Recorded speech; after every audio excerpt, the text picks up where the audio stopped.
আচ্ছা, এটা গেল। এবার সপুষ্পক উদ্ভিদকে কয়টা ভাগে ভাগ করা যায়? সপুষ্পক উদ্ভিদকে দুটো ভাগে ভাগ করা যায়। একটা হলো ব্যক্তবীজী, সব আসছি, সবগুলো বলবো আমরা, আগে বলে নি। একটা হচ্ছে ব্যক্তবীজী, আর একটা কি গুপ্তবীজী। হলো, একটা হলো ব্যক্তবীজী, একটা হলো গুপ্তবীজী। গুপ্তবীজী যেটা, তাকে আবার দুটো ভাগে ভাগ করা হয়েছে। একটা হলো একবীজপত্রী,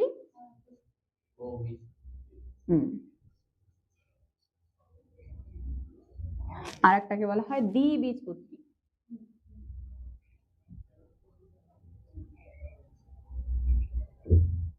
দ্বিবীজপত্রী, কেমন? আগে এটা লিখে নাও, তারপর আমরা আসছি পরেরটাতে।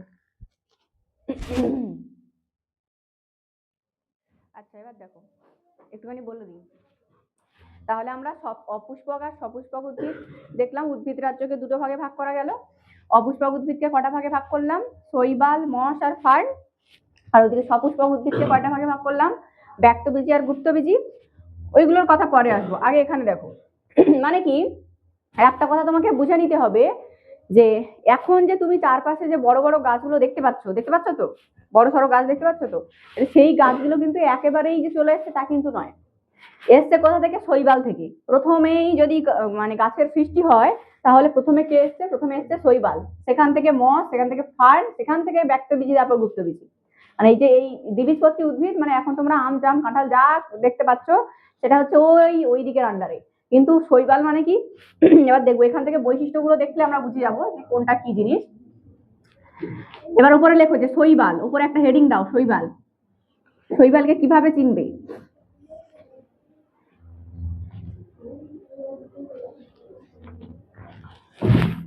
লেখো, শৈবাল কি? শৈবাল কোথায় হয় বলো তো? ডাঙায় হয় নাকি জলজ জায়গায় হয়?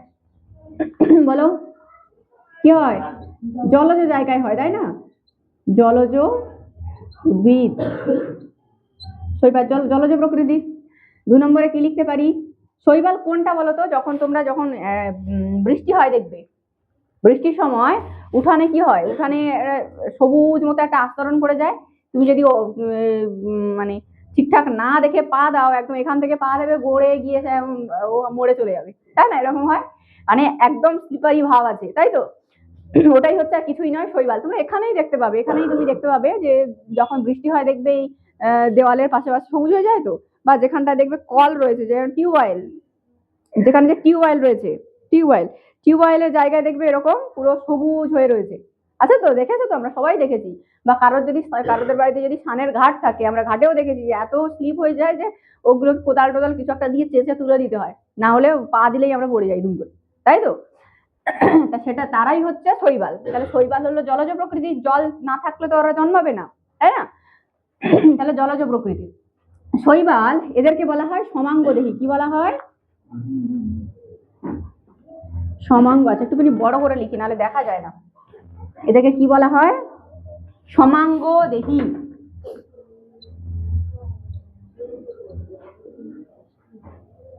সমাঙ্গদেহী মানে কি? শৈবালের, তুমি শৈবাল যখন দেখেছো, শৈবালের মতো একটা আম গাছ আর একটা শৈবালের পার্থক্য কি বলতো? আম গাছের তুমি শাখা প্রশাখা, পাতা, ফল, মূল সব দেখতে পাও, কিন্তু শৈবালের কি দেখতে পাই? কিচ্ছু আলাদা করতে পারো? তার পাতা, তার কাণ্ড, এগুলো মূল, এগুলো দেখতে পাই আমরা? কিছুই দেখতে পাই না, জাস্ট একটা সবুজ কালারের কিছু একটা দেখতে পাই, তাই না? যার কারণে এদেরকে বলা হয় সমাঙ্গদেহী। মানে কি? এদের দেহে কাণ্ড, পাতা আর মূল আলাদা করা যায় না। মূলকে কি হয়? আলাদা করা যায় না। যায় কি? যায় না তো, আলাদা করা যায় না। 3 নম্বরে কি আছে? 3 নম্বরে এদের কি ফুল ফল হয়? পাতাই দেখতে পাই না, কাণ্ড মূলই দেখতে পাই না, ফুল ফল হয় কি? হয় না। তাহলে এদের কি হয়? ফুল ও ফল হয় না, হয় না। আচ্ছা, 4 নম্বরে কি বলতে পারি? এদের সংবহন তন্ত্র নেই। সংবহন তন্ত্র অনুপস্থিত। মানে কি সংবহন তন্ত্র? মানে কি সংবহন তন্ত্র? কথাটা প্রথম শুনছো, তাই তো? নাকি না কেউ জানো? বলো। মানে বলো, আমাদের দেহে, আমাদের সারা দেহে খাদ্য, অক্সিজেন বা আমাদের দেহ থেকে কার্বন ডাই অক্সাইড কে বহন করে নিয়ে যায় সারা দেহে? আমরা প্রাণীদের ক্ষেত্রে কে বহন করে নিয়ে যায় বলো? আমাদের সারা দেহে রক্ত বহন করে নিয়ে যায়, তাই তো? তা আমাদের তো রক্ত আছে তাই বহন করে নিয়ে যায় রক্তবাহের মাধ্যমে, কিন্তু উদ্ভিদের কি রক্ত আছে? তাহলে উদ্ভিদের ওই খাবার, জল, খনিজ মৌল এগুলো কে বহন করে নিয়ে যাবে? কেউ না কেউ আছে তো, না নেই? কেউ না কেউ আছে। উদ্ভিদের যদি একটা কাণ্ড হিসেবে ভাবো, এটা উদ্ভিদের যদি কাণ্ড হিসেবে ভাবি আমরা, তাহলে উদ্ভিদের কাণ্ডের একদম মাঝখানে থাকে জাইলেম। কি থাকে? জাইলেম। নাম কি? জাইলেম। আর তার চারিদিকে ঘিরে থাকে ফ্লোয়েম। নাম কি? ফ্লোয়েম। কি বলে বলো, আমার সাথে বলো, ফ্লোয়েম। এবার বলো উদ্ভিদের খাদ্যে উদ্ভিদের কি কি লাগবে? উদ্ভিদের দুটো জিনিস লাগে, একটা হচ্ছে জল, উদ্ভিদের মূল থেকে জল পরিবহন করতে হবে, জল তুলে পাতা পর্যন্ত পৌঁছাতে হবে। তার জন্য কি দরকার? তার জন্য একটা পরিবহন পথ দরকার।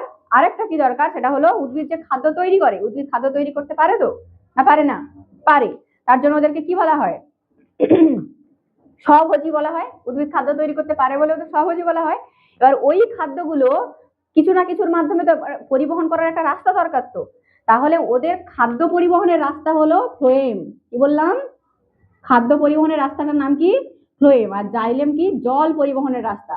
তাহলে এই যে খাদ্য আর জল দুটো পরিবহন করছে, মানে আমাদের ক্ষেত্রে খাদ্য, জল এগুলো কে পরিবহন করছিল? যা কিছু সব রক্ত করছিল। কিন্তু উদ্ভিদের ক্ষেত্রে তো আর রক্ত নেই, উদ্ভিদের ক্ষেত্রে কে পরিবহন করে? জাইলেম আর ফ্লোয়েম। এই দুজনকে একসাথে বলা হয়, জাইলেম আর ফ্লোয়েমকে এই দুজন একসাথে মিলে তৈরি করেছে কি? সংবহন তন্ত্র। বোঝা গেছে? কার সংবহন তন্ত্র? অবশ্যই উদ্ভিদের। হলো? তাহলে এবার বলো উদ্ভিদের, মানে এটা তো প্রথম একদম আমরা উদ্ভিদ করছি শৈবালের, শৈবালের কিন্তু এখনো পর্যন্ত এই সংবহন তন্ত্র গঠিত হয়নি, মানে জাইলেম ফ্লোয়েম তৈরি হয়নি। সোজা কথা, বোঝা গেল না? যায়নি। তাহলে এদের জাইলেম ফ্লোয়েম এখন গঠিত হয়নি। তাহলে কি লিখবে? এদের সংবহন তন্ত্র অনুপস্থিত লেখো, এদের সংবহন তন্ত্র অনুপস্থিত।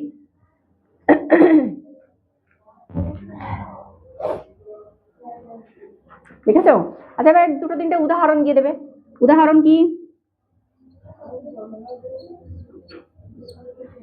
ভলভক্স, নাম শুনেছি তো। ভলভক্স, ক্লামাইডোমোনাস,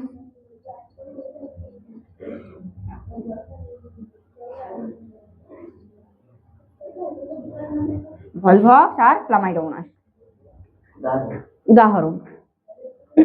আরো অনেক উদাহরণ আছে, এই দুটো উদাহরণ মেন। এবার উপরে লেখো মস, মস বা ব্রায়োফাইটা। মানে কি? শৈবাল দেখছিলাম কোথায় ছিল? জলজ, মানে জলে ছিল।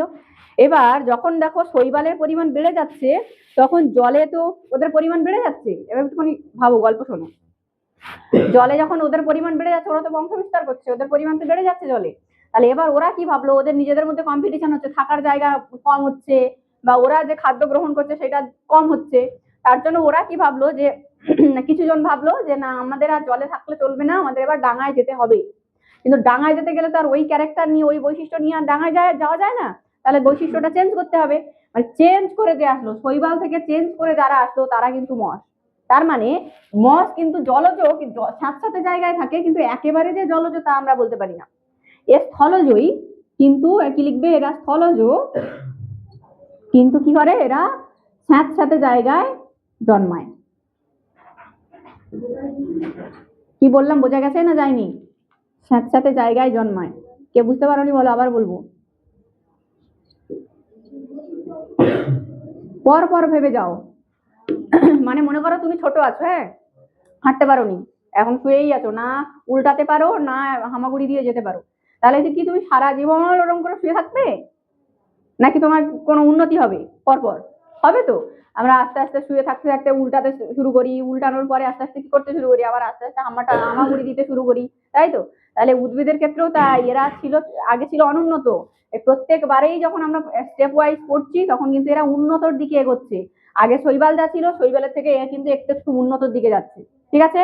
তাহলে ও ছিল জলজ, এ কি হলো? স্থলজ প্রকৃতি। 2 নম্বরে কি শৈবালের 2 নম্বরের বৈশিষ্ট্য কি লিখেছে বলো?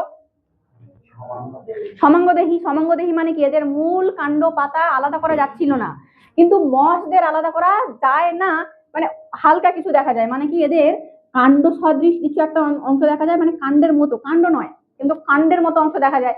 পাতা পুরোপুরি তৈরি হয়নি কিন্তু পাতার মতো কিছু একটা দেখা যায়, আবার মূলও তৈরি হয়নি কিন্তু মূলের মতো কিছু দেখা যায়। আচ্ছা তোমরা দেখে থাকবে, দেখবে যখন বৃষ্টি হবে তখন এই যে সামনে পাঁচিল আছে না, পাঁচিল ইটের, ইটের উপরে দেখবে একটা সবুজ রঙের আস্তরণ পড়ে, চাদরের মতো একটা আস্তরণ পড়ে, কিন্তু স্লিপারি ভাব নেই। যেটা তোমরা শৈবালে যেটা বললাম, শৈবালে আমরা পা দিলে স্লিপ করে পড়ে যাই, তো পড়ে যাই হ্যাঁ কিনা, কিন্তু মশে পা দিলে ওরকম হবে না, মশটা খসখসে টাইপের, যেটা এই দেওয়ালে টেওয়ালে হয়ে থাকে।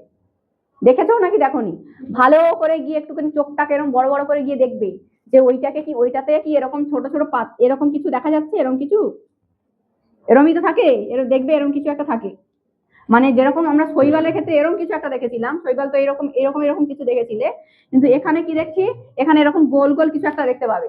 ঠিক আছে, তাহলে কি বললাম, এরা শৈবাল তো ছিল সমাঙ্গদেহী, ওদের তো কিছুই বোঝা যাচ্ছিল না, কিন্তু এরা বললাম না শৈবালের থেকে এরা একটু উন্নত, তার জন্য এদের কি হয়েছে, কাণ্ড নেই, কাণ্ড তৈরি হয়নি, কিন্তু কাণ্ড সদৃশ মানে কাণ্ডের মতো কিছু একটা অংশ দেখা গেছে, যাকে কি বলা হয়, কলিড। কি বলে, কলিড। মানে কি, মসের কাণ্ড সদৃশ একটা অংশ দেখা গেছে, যার নাম কি, যাকে কি বলা হয়, কলিড।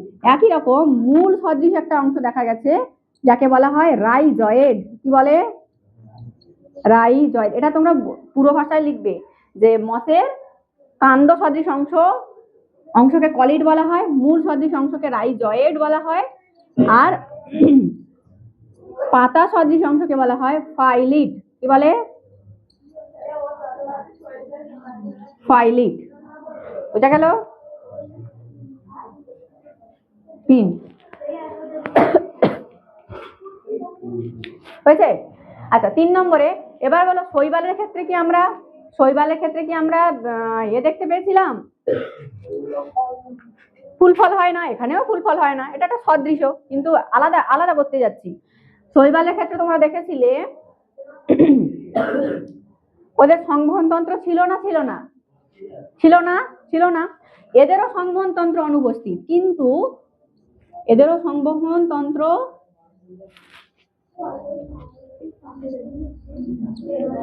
অনুপস্থিত, কিন্তু কি হলো, মানে এই সংবহন তন্ত্র তৈরির জন্য, মানে জাইলেম আর ফ্লোয়েম তৈরি করার জন্য প্রথম যাকে দরকার, মানে জাইলেম ফ্লোয়েমকে তৈরি করার জন্য প্রথম যাকে দরকার সে তৈরি হয়ে গেছে। কে? তার নাম প্যারেনকাইমা। মানে কি, তার নাম হলো প্যারেনকাইমা। প্যারেনকাইমা পরে গিয়ে পড়বে, যখন আমরা কোষের পরে টিস্যু বা কলা পড়তে যাব তখন দেখবো এই প্যারেনকাইমার কথা। মানে কি, এরা এমন একজন, এই প্যারেনকাইমা কলা এমন একটা, এর অনেকগুলো কোষ জুড়ে জুড়ে এরা তৈরি হয় আর কি। প্রথমে ভাজক কলা আসে, তার ভাজক কলার পরে স্থায়ী কলা আসে, স্থায়ী কলারই প্রথম ভাগ হচ্ছে প্যারেনকাইমা কলা। মানে কি বললাম, জাইলেম ফ্লোয়েম হচ্ছে সবচেয়ে উন্নত, কিন্তু জাইলেম ফ্লোয়েম তৈরি হতে গেলে যেটা দরকার সেটা হলো এটা। সেটা কোথায় তৈরি হয়েছে? মসের ক্ষেত্রে সবে তৈরি হলো, মসে দেখলাম সবে তৈরি হলো, এরপরে গিয়ে দেখবো যে এরা আবার জাইলেম ফ্লোয়েম তৈরি করে ফেলেছে। মানে আমরা উন্নতির দিকে যাচ্ছি, কিন্তু আস্তে আস্তে অবনতি হচ্ছে না, একই না, আমাদের কিন্তু অবনতি হচ্ছে না, আস্তে আস্তে উন্নতি হচ্ছে। আচ্ছা, সংবহন তন্ত্র অনুপস্থিত। তুমি এবার 4 নম্বরে লিখতে পারো, এদের ফল ফুল গঠিত হয় না, হয় না, হয় না, তাহলে এখানে লেখো এদের ফল ও ফুল গঠিত হয় না।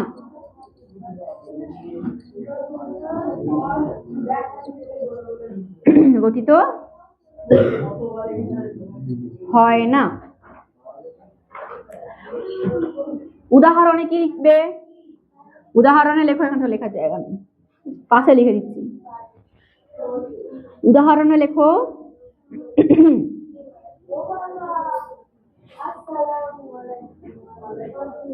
উদাহরণে কি লিখবে? লেখো রিক্সিয়া,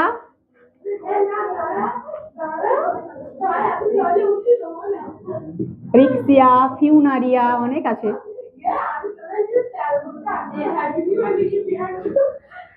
রিক্সিয়া, ফিউনারিয়া মশের উদাহরণ। এবার লেখো ফার্ন। হ্যাঁ, উদাহরণ কার? মশের উদাহরণ ছিল রিক্সিয়া আর ফিউনারিয়া। দেখো রিক্সিয়া আর ফিউনারিয়া।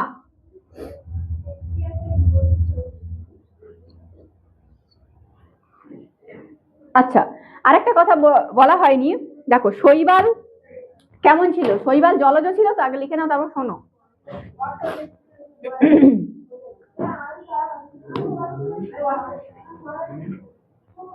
হয়েছে? শোনো, এবার শোনো, এবার আমার দিকে দেখাও সবাই। শৈবাল প্রথম জলজ ছিল তো, তাহলে এবার মস কি করেছে, মস কিন্তু পুরোপুরি যে জলে আছে তা কিন্তু নয়, তা দেখলাম মস কিন্তু স্থলজ, কিন্তু আবার জল ছাড়া বাঁচে না। তুমি বর্ষার সময় মসকে দেখতে পাবে, আদারওয়াইজ অন্য কোনো সময় দেখতে পাবে না। এখন যাও দেখো, দেখবে এই ইটের এই জায়গাগুলো কালো হয়ে গেছে, মানে মারা গেছে ওরা। আবার যখন বর্ষার জল পড়বে আবার বেঁচে উঠবে।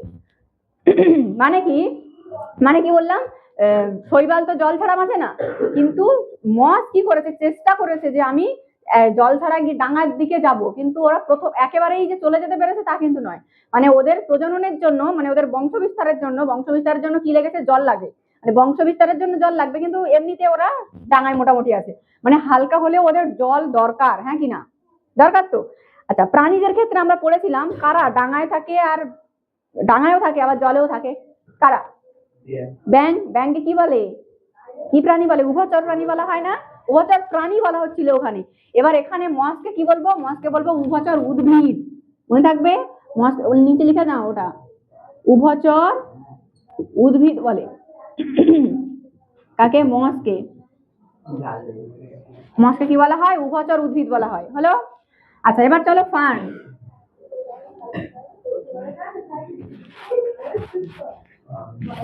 ফার্ন। আচ্ছা, এবার বলো, এবার তো মস ভাবছিল এতক্ষণ যে আমি ডাঙায় থাকবো না জলে থাকবো, ডাঙায় থাকবো না জলে থাকবো, কনফিউজ, তাই না? মস এতক্ষণ কনফিউজ ছিল যে ডাঙায় থাকবো নাকি জলে থাকবো, তার জন্য উভচরের আন্ডারে চলে গেছে। এবার কি হলো, এই ফার্ন আসলো। ফার্ন কিন্তু পুরোপুরি স্থলজ। ফার্ন পুরোপুরি স্থলজ মানে কি, কেন স্থলজ হলো বলো তো?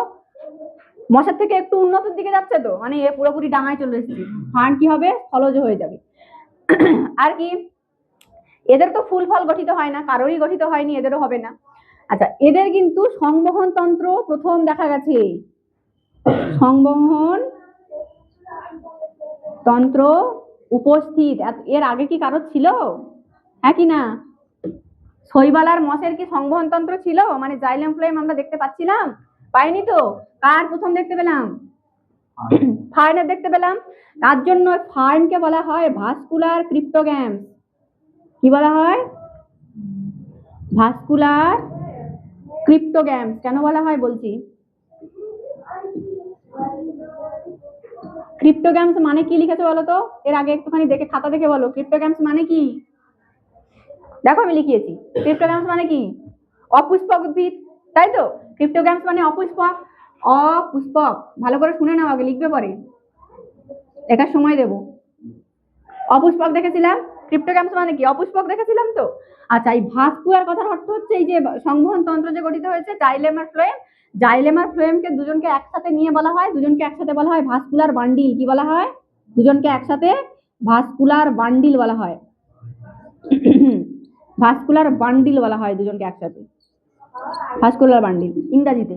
যেটা সংবহন তন্ত্র বলছি, ওই জাইলেম ফ্লোয়েমকে একসাথে নিয়ে বলা হয় ভাস্কুলার বান্ডিল। তার মানে ওই যে জাইলেম ফ্লোয়েম প্রথম কার দেখা গেছে?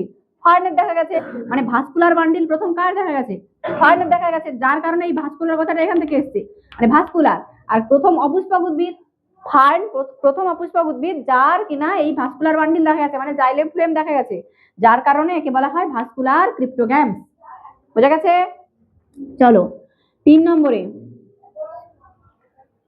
লেখো।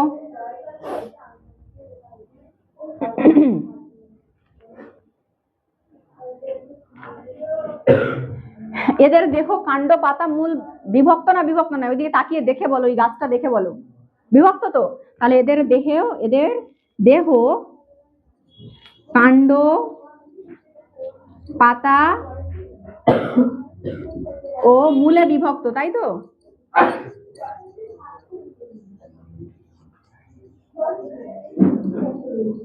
বিভক্ত, কাণ্ড, পাতা এবং মূলে বিভক্ত। হলো?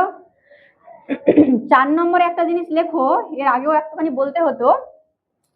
এদের প্রধান উদ্ভিদ দেহ হচ্ছে রেণুধর। এদের প্রধান উদ্ভিদ দেহ কি? উদ্ভিদ দেহ হলো রেণুধর। এই রেণুধর কথাটা কি, এটা একটু বোঝাতে হবে।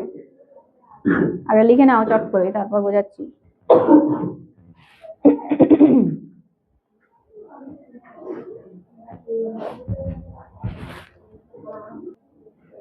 আচ্ছা, উদাহরণ লেখো। শুষ্নি, তোমরা শুষ্নি দেখেছো সবাই? শুষ্নি দেখেছো? শুষ্নি, শুষ্নি শাক খেয়েছো? শুষ্নি শাক খেলে কি হয়? ঘুম হয়, ঘুম হয়। খাওনি, দেখোনি? সে কি অবস্থা। শুষ্নি লেখো, এর উদাহরণ দিয়ে লেখো, উদাহরণ নিচে উদাহরণ দিয়ে লেখো শুষ্নি। আর একটা লেখো ড্রায়োপটরি, যেটা দেখতে পাচ্ছি ড্রায়োপ, ড্রায়োপ। হ্যাঁ দেখো, টেরিস, ড্রায়োপটেরিস।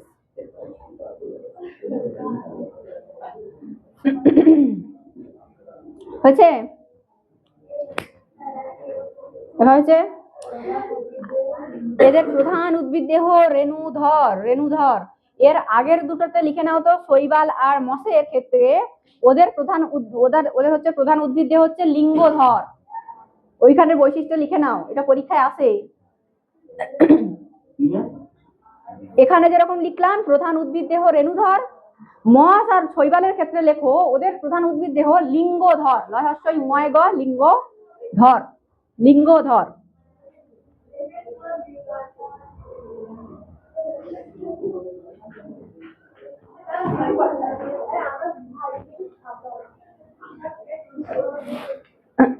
হয়েছে? লিখে নিয়েছো?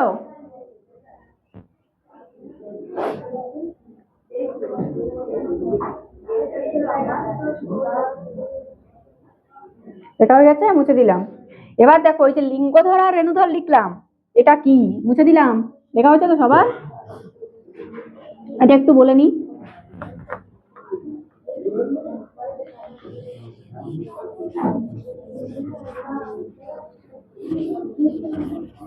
দেখো এটা একটু নতুন জিনিস, এটা পুরোপুরি নতুন জিনিস। এই লিঙ্গধর আর রেণুধর এই কথাটা বোঝাতে গেলে পুরোপুরি নতুন জিনিস লাগবে। আচ্ছা, আমাদের দেহে কোষ আছে তো, জীব, জীব দেহ মানে জীব মানে তাদের দেহে কোষ থাকতেই হবে, তা কি না? কারোর জীবনে আমরা একদম প্রথমে পড়েছিলাম, জীবন মানে তার কি থাকতে হবে? কোষ থাকতে হবে তো, কোষ থাকতে হবে, প্রোটোপ্লাজম, সাইটোপ্লাজম এসব থাকতে হবে। তাহলে আমরা যখন দেখছিলাম একটা কোষ আছে, তার মাঝখানে কি থাকে? নিউক্লিয়াস থাকে। নিউক্লিয়াসের মধ্যে কি থাকে? ডিএনএ থাকে। আর সেই ডিএনএ গুলো পরক্ষণে গিয়ে ক্রোমোজোম তৈরি হয়। তাহলে আমাদের এখন কথা হবে ক্রোমোজোম নিয়ে। হলো মানে ওই যে ক্রোমোজোম, জীব বিশেষে ক্রোমোজোমের সংখ্যা কিন্তু মানে কতটা পরিমাণ ক্রোমোজোম থাকবে সেইটা, বা কত ধরনের ক্রোমোজোম, কত ধরনের বলছি মানে একটা একটা কোষে জীবদেহের মধ্যে তার ক্রোমোজোমের কতগুলো সেট থাকবে, সেট কতগুলো সেট থাকবে তার উপর ডিপেন্ড করে হয় ওই লিঙ্গধর না রেণুধর। দেখো আমাদের দেহে কিন্তু ক্রোমোজোমের ধরন হচ্ছে 2n, ডিপ্লয়েড বলে 2n, এভাবে লিখতে হয় 2n, যাকে বলা হয় ডিপ্লয়েড। কি বলে? ডিপ্লয়েড। কিন্তু কারোর কারোর ক্ষেত্রে, হ্যাঁ পাচ্ছেন,